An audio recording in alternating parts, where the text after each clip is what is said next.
네, 안녕하십니까. 전 천호선아입니다. 오늘은 이 공인중개사 시험이 10월 28일 날 치르게 됐습니다. 오늘이 11월 1일이니까 엊그제 쳤더라고요, 시험을.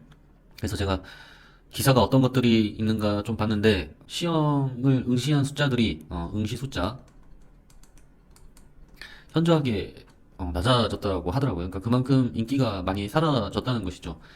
자, 근데 뭐 그것도 그거긴 한데, 이제 거기서 이제 제 눈에 들어왔던 내용들이 뭐냐면, 자, 공인중개사 불법 속출하는데 시험 문턱을 높이겠구나라고 생각했는데 시험 문턱 안 높이겠다는 정부. 예. 그러니까 이제 절대 평가로 요직하다. 그러니까 지금은 1차, 2차 60점만 맞으면 합격인 절대 평가입니다. 저는 이 절대 평가가 이제 상대 평가로 바뀔 거라고 생각을 했거든요. 절대 평가가 상대 평가로, 그러니까 점수를 더 많이 맞추는 사람들을 위해서 컷 해가지고 이렇게 갈 거라고 생각을 했는데, 저의 생각이 거의 맞았는데, 요번에는 좀 많이 틀렸다. 절대 평가 유지로 간다. 경쟁 과열 우려 해소 못해. 아무튼 뭐 기조는 그렇다는 겁니다. 그러니까 계속적으로 이 60점 60점을 간다는 거죠. 자, 국토교통부가 공인중개사 시험 운영 방식을 절대 평가로 유지하기로 가닥을 잡았다. 이렇게 된 겁니다. 그러니까 이 방안으로 자격증을 취득한 공인중개사가 받아야 되는 그런 실무 교육이 있거든요. 네, 실무 교육 대폭 늘릴 예정이다. 가장 큰 이슈는 이거인 것 같아요. 네, 절대평가 형식으로 계속 유지를 하겠다. 음, 그리고 실무 교육도 대폭 늘릴 예정이다. 근데 이게 참 이 실무 교육을 시간을 단순히 늘린다고 해가지고 이러한 문제점들이 해소될까 그런 생각을 한번 해봅니다. 공인중개사 자격증은 소지자가 50만 명이 넘는 것으로 추정이 되는데, 50만 명 자격증을 갖고 있는 사람. 근데 그 중에서 이제 개업 11만 명, 7,148명. 엄청나네요. 네, 50만 명을 자격증을 갖고 있는데 그 중에 개업한 사람은 11만 7천 명 정도 되고, 이 안에서 제가 봤을 때 이제 중개보조원들이 있겠죠. 중개보조원들. 굉장히 많겠죠. 중개보조원들도 여전히 일을 하고 있으니까 굉장히 많은 숫자입니다. 자, 여기서 이제 공인중개사가 과다 배출로 자격증 소지자가 생계를 이어나가기 힘들다 보니까 범죄에 연루되는 사람이 많이 늘어나는 경향이 있다. 이게 범죄가 맞는지 아닌지는 좀 애매하긴 합니다만은 제가 엊그제 이 원룸 사기, 원룸 합법적 사기, 그러니까 뭐 상가, 분양, 합법적 사기. 예. 제가 여기에 대해서 한번 이야기를 드렸습니다. 안 보신 분들은 보시기 바랍니다. 과연 내가 비싸다고 생각하는 그런 상가들을 양심을 버리고 팔 수가 있느냐? 그런 상가를 팔게 되면 다가구나 뭐 기타 좀 세팅되어 있는 말도 안 되는 금액을 팔았을 때 과연 그런 것들이 올바른 행위냐? 뭐 그런 것이죠. 아마 그거와 같은 맥락이라고 보시면 됩니다. 그러니까 여기서 나타나는 것들이 이 직업윤리라는 것입니다. 직업윤리. 내가 과연 이 물건이 내 기준에서는 별로인데 내 수수료를 챙기기 위해서 거래를 시키는 게 맞냐? 거래가 맞냐? 늘 고민하는 문제거든요. 늘 고민. 제가 무엇보다 이 직업윤리에 대해서 굉장히 저는 힘들더라고요. 개인적으로. 계약도 계약인데 특히나 부동산은 직업윤리에 대한 단상에 대해서 깊게 고민을 한번 해보셔야 될 겁니다.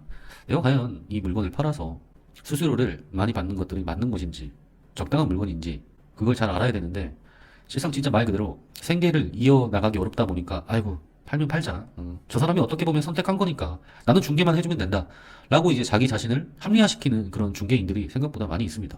실질적으로 많이 있어요. 그리고 실무적으로도 봤을 때 비싼 물건을 팔아줘야지, 비싼 물건을 팔아줘야지 수수료가 크다.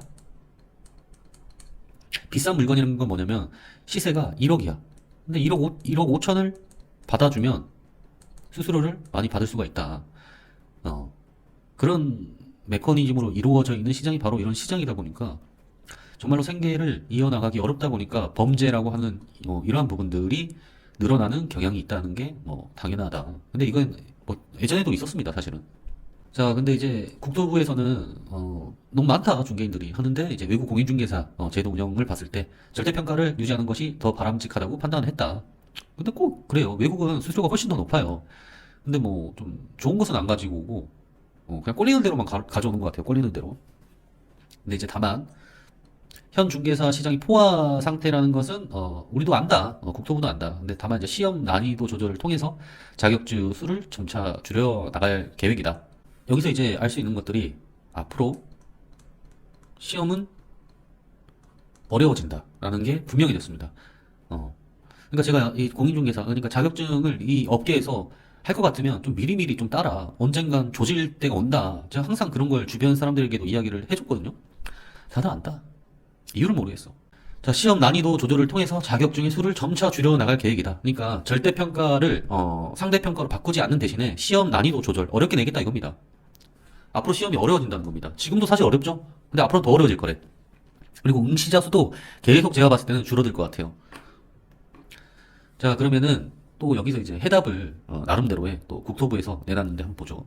자격증을 취득한 지 3년이 이상 지난 공인중개사가 개업할 때 실무 교육을 150시간을 받아야 된다. 방안도 검토하고 있다. 그러니까 이거는 교육의 부재다. 교육의 부재다. 교육 시간의 부재다. 근데 150시간. 자, 전문성이 떨어진다 오래 있으니까. 그러니까 150시간 받도록 하면 이게 좀 나아지지 않겠냐고 하는데 개소리죠. 예, 개소리죠. 그다음에 이제 또 자격증을 따고 공인중개사를 하려는 사람은 원래 기존에 28시간이었는데 64시간으로 대폭 늘리면 지금에 있는 현상들이 좋아지지 않겠냐. 그러니까 기존 실무교육 28시간에서 64시간으로 늘어났죠. 그러니까 이제 3년이 지나면 150시간이란 긴 시간을 들어야 되고, 그 다음에 지금 기존에는 28시간을 받는데 64시간으로 늘린다. 그게 방안이다. 근데 제가 봤을 때는 개소리라고 봅니다. 왈. 개소리죠. 뭐, 말 같지도 않은 소리야. 뭐 이거 한다고 해가지고 바뀔 것 같습니까? 제가 볼 땐 쓰잘데기 없는 짓을 또 하고 있다. 화딱지밖에 안 난다. 그런 이야기였습니다. 자, 미봉책에 불과하다는 지적도 나온다. 그리고 이제 불법 중개로 발생한 손해에 대해서는 공인중개사 배상 책임을 강화하지 않으면 범죄에 가담하는 공인중개사는 앞으로 계속 나올 수밖에 없다. 자, 이제 이 부분에 대해서도 제가 할 얘기가 있는데, 이게 좀 늘 중개를 하다 보면 애매한 물건들이 굉장히 많이 있습니다. 이게 부동산이라는 게 딱 하면 1 더하기 1은 2다. 이런 식으로 떨어지지가 않습니다. 가령 이제 저희가 건물이 있다고 한번 해봅시다. 이게 10억이야. 근데 일단 첫 번째는 이 안에 있는 빚이 있죠. 빚. 뭐 대출 같은 거라든지 아니면 뭐 보증금 같은 거. 이런 것을 공인중개사가 완벽히 알 수가 없어요. 집 주인에게 대충 얼마다. 이런 식으로 알 수밖에 없습니다. 그것을 바로 알 수 있게끔 공인중개사한테 힘을 실어주면 좋은데 이런 것들을 볼 수 있는 게 없어요. 그다음에 두 번째. 이 시세라는 것 있죠. 아파트 같은 경우에는 이 시세가 정확히 떨어진단 말입니다. 이 아파트 같은 경우에는. 근데 이제 뭐 기타 단독주택이라든지 다가구 주택, 뭐 다세대, 상가 건물, 뭐 상업용 건물, 빌딩 이런 것들은 시세를 정확하게 가늠할 수가 없어요. 그렇기 때문에 정확하게 내가 이게 된다 안 된다를 이야기가 애매한 거야. 특히 이게 원투룸, 제가 앞서 이야기했던 다가구 건물이죠. 그러니까 그런 것들도 마찬가지로 이런 문제점이 발생하게 됩니다. 정확히 경매가 얼마에 떨어졌는지를 내가 계산할 수 있고 이런 대출, 보증금에 대한 정보를 확실하게 알 수 있으면 실수할 일이 없어요. 정확하게 되니까. 근데 많은 변수가 있단 말이에요. 이게 낙찰이 얼마 될지도 모르겠고 그 다음에 이러한 내용들을 정확히 알기가 어려운 공인중개사의 입장이 있고 그러다 보니까 이게 확실히 안전하다. 그렇지 않다. 이런 내용들을 숫자 형식으로 이렇게 딱 떨어지지가 않는단 말입니다. 이런 식으로 딱 떨어지지가 않아요.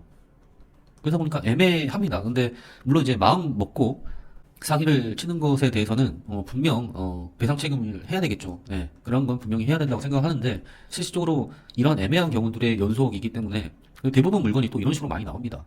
그렇다 보니까 애매하다. 그래서 이러한 것들을 공인중개사들이 조금 잘 할 수 있게끔 해주면 좋을 텐데 전혀 그렇지가 않죠.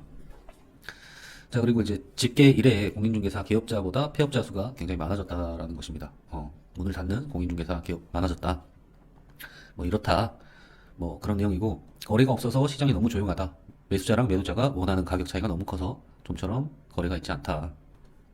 퀴업하는 것도 있고 폐업하는 것도 많다. 자, 이런 전망으로 봤을 때 현재에서는 앞으로 거래량이 늘고 시장이 활성화되기 어렵다고 보는 것. 금리가 갑자기 하락으로 돌아서거나 뭐 호재가 되지 않는 한 폐업률이 줄어들기는 어렵다고 전망했다. 뭐 이런 겁니다. 그러니까 전반적으로 공인중개사가 어렵다. 폐업도 많아질 겁니다. 저는 이게 부동산 경기만의 문제는 아니라고 생각합니다. 물론 이제 경기의 문제가 가장 크긴 하지만서도 제가 예전부터 주장해왔던 이 플랫폼 정보의 오픈에 대한 이런 역할도 상당히 크다고 봅니다. 늘 이 경기만의 문제는 아닌 것 같아요. 이 플랫폼으로 인해서 다양한 사람들이 중개사를 끼지 않고 뭐 계약도 많이 이루어지는 것뿐만 아니라 이러한 정보의 오픈으로 인해서 부동산에 거래하는 그런 양도 굉장히 줄어들고 있다. 뭐 실질적으로 거래가 된 사이트를 가보면 거래가 된 실거래가 뭐 이게 직거래를 했는지 아니면 부동산을 끼고 있는지가 나옵니다, 여러분. 이거 모르시는 분들도 있는데 이런 걸 보시게 되면 직거래도 꽤나 있습니다. 그리고 이제 뭐 여기에 잡히지 않는 뭐 기타 뭐 다른 물건들에 대한 중개에서도 뭐 직거래가 굉장히 올라가고 있다. 뭐 이런 거죠. 그러니까 전반적으로 공인중개사가 중개사의 역할이 줄어들고 있다. 그래서 개인이 살아남기가 조금 힘들다. 앞으로는 대형화 같은 것으로 갈 확률이 높다. 저는 이렇게 보고 있습니다. 자, 요약을 한번 해보겠습니다. 공인중개사의 중개사 시험. 첫 번째, 접수하는 인원들이 많이 적어졌다. 그다음에 개업보다 폐업이 더 많다. 교육시간, 실무교육 늘린다고 합니다. 네 번째가 앞으로는 더 입지가 줄어든다. 이렇게 정리를 해볼 수가 있을 것 같습니다. 자, 근데 이제 뭐 이 시험에 대해서는 뭐 당연한 수순이긴 합니다만은 근데 이제 워낙에 할 게 없다 보니까 공인중개사 시험을 그래도 치시려고 하시는 분들은 여전히 있을 거라고 저는 생각을 합니다. 그만큼 대한민국이 할 게 없습니다. 나이 드신 분들이 특히나 할 게 없어요. 그다음에 이건 당연한 거죠. 지금은 실력이 없는 사람들은 당연히 폐업으로 갈 수밖에 없습니다. 그래서 다른 차별성을 가져야 된다는 것이고, 그 다음에 일 자체를 잘해야 됩니다. 그 다음에 센스도 있어야 되고, 남보다 확실히 잘해야 된다는 게 제 생각입니다. 그 다음에 이제 뭐 실무 교육의 시간을 늘린다고 하는데, 저는 이거는 진짜 개소리라 생각합니다. 진짜 별 쓰잘데기 없는 짓을 또 하고 있다고 저는 생각을 하고 있고, 앞으로 폐업이 많아지는 만큼 그 공인중개사 입지가 더 줄어든다. 저는 그렇게 보고 있습니다. 그러면은 보통 개인 같은 경우에는 저희와 같은 개인들은 어떻게 해야 되냐? 제가 생각하는 몇 가지가 있는데, 부동산 할 때 가장 큰 궁극적인 것은 일단 중개죠, 중개. 중개를 어느 정도는 잘 해야 된다고 생각해요. 가장 기본적인 것이고, 그 다음에 이제 나이가 좀 드신 분들은 돈이 좀 있잖아, 돈이. 돈이 좀 모아둔 돈이 있는데 이걸로 투자를 병행하셔야 된다. 중개를 잘하자. 진짜 어떻게 보면은 아주 단순한데 저는 예전부터 이런 걸 계속 느끼고 있고, 중개를 잘하면서 사실 이 투자 쪽으로 더 힘을 받아서 가셔야지 공인중개사를 하면서 안정적으로 재미도 있고 이렇게 갈 수 있다고 봅니다. 그러니까 초장부터 일을 좀 잘 배워서 어떠한 투자를 발견할지는 진짜 개인의 실력에 있거든요. 저는 이렇게 가면 정말 재밌는 공인중개사의 삶이 될 거라고 저는 보고 있습니다. 근데 앞으로 더 힘들어지겠죠. 근데 이런 것들이 예전부터 제가 갖고 있었던 그런 생각들이고, 예나 지금이다 뭐 마찬가지다. 개인들이 할 수 있는 것은 중개를 잘하면서 투자 쪽을 더 집중적으로 해야 된다. 근데 이제 젊으신 분들이나 아니면 돈 없는 분들은 투자하기가 힘들죠. 근데 이제 나이가 들어서 뭐 할 거 없고 뭐 집에만 있기 좀 그렇다 그러면 분명히 이 수요는 분명히 있을 겁니다. 그래서 중개를 처음부터 잘해서 시행착오로 겪지 말고 돈 까먹지 말고 투자를 같이 가시는 게 가장 이상적이지 않나, 전 그런 생각을 해봅니다. 아무튼 뭐 어려운 시기긴 한데 그래도 뭐 공인중개사를 하셔야 되는 분들은 하셔야 되겠죠. 뭐 좀 힘든 시기긴 한데 그래도 열심히 하는 수밖에 없는 것 같습니다. 아무튼 검토를 빌겠습니다. 감사합니다.